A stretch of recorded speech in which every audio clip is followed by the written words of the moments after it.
Jesus spoke in ways some found difficult to understand, and he used many devices when preaching and teaching.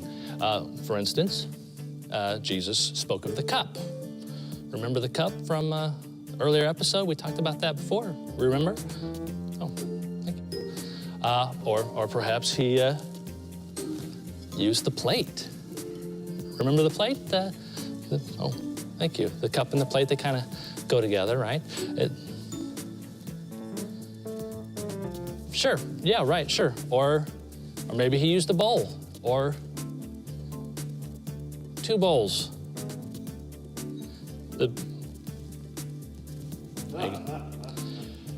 Or the parables. Is that what you're getting at?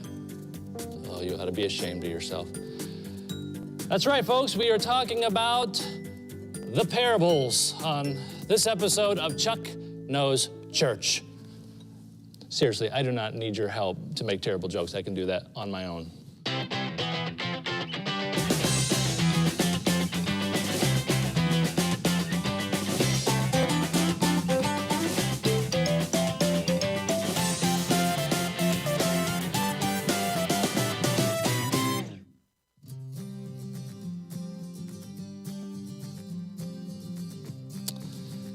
A parable is a concise, didactic story which exemplifies moral lessons or principles.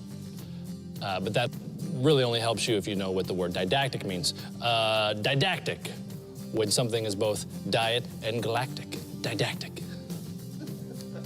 That's not true. All right, didactic is something that is intended to teach or morally instruct. Now, a parable is not an allegory or a fable, so what is it? All right, maybe I should just let H.W. Fowler explain it from his work, Modern English Usage.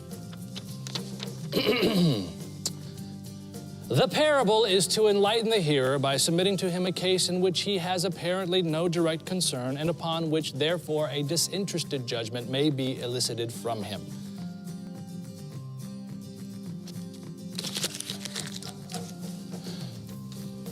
I think I'm making things worse.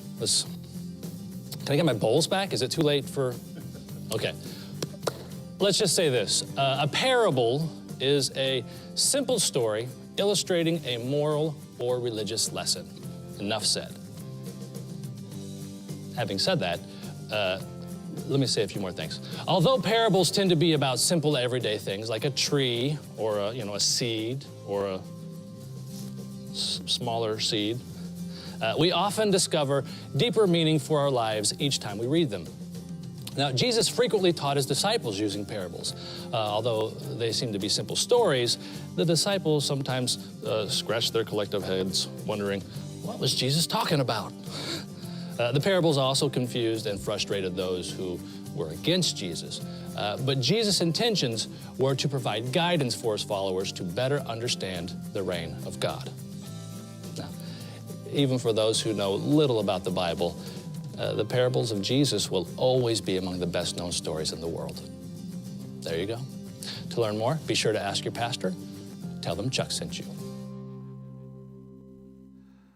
Well, welcome back to another version of your Pastor Blaster. I hope you enjoyed Chuck Knows Church. On Facebook or on YouTube, Chuck has done over 150 different videos on all aspects. And Chuck is a United Methodist pastor, so Chuck does know church. So this week, we jumped right in, and first time I ever preached on the Good Samaritan. And I want you to, when you read that scripture, I want you to say, who am I in the scripture? Are you the priest, the person that knew all the rules and you live by the rules and you're not flexible and you're black or white? Or were you the Levite who just decided just to walk by because he was a church do-gooder and he was on a way to a church meeting? He didn't have time to worry about someone who was so-called unclean, had been beaten up and was left bloody. Well, in those days, if you're bloody, you're unclean. So the church doer said, guess what? Not enough time to help this guy. Or you could be just the Samaritan, the person that's kind of an outcast, who's different, who in those days lived on the other side of the tracks. But what Jesus was showing is that we all need to be good Samaritans. We all need to reach out and help those who are less unfortunate. And he did it by using a parable that took us back to the Old Testament, to Moses, to the book of Deuteronomy, 6th chapter, that said this: love the Lord your God with all your heart, with all your soul, with all your mind, and with all of your strength. And likewise, love your neighbor as you love yourself. When we help out those that are less fortunate, we're loving our neighbor. One day, when this world that we live in is over, we're going to stand before God's judgment seat, and he's going to ask us a question. He's going to say, what did you do with what I gave you while you were there? This world we live in is short. It's a test. It prepares us for eternity. But what will your answer be? What did you do with what Jesus gave you? And I think when you give your answer, as you go to step away, he may say, I got one more. I think he'll look at you and say, did you love your neighbor as you loved yourself? And I hope your answer will be yes. Well, this week we go into another spiritual vitamin. Something needs to change. So I'll see you here at church on Sunday. You all have a blessed week.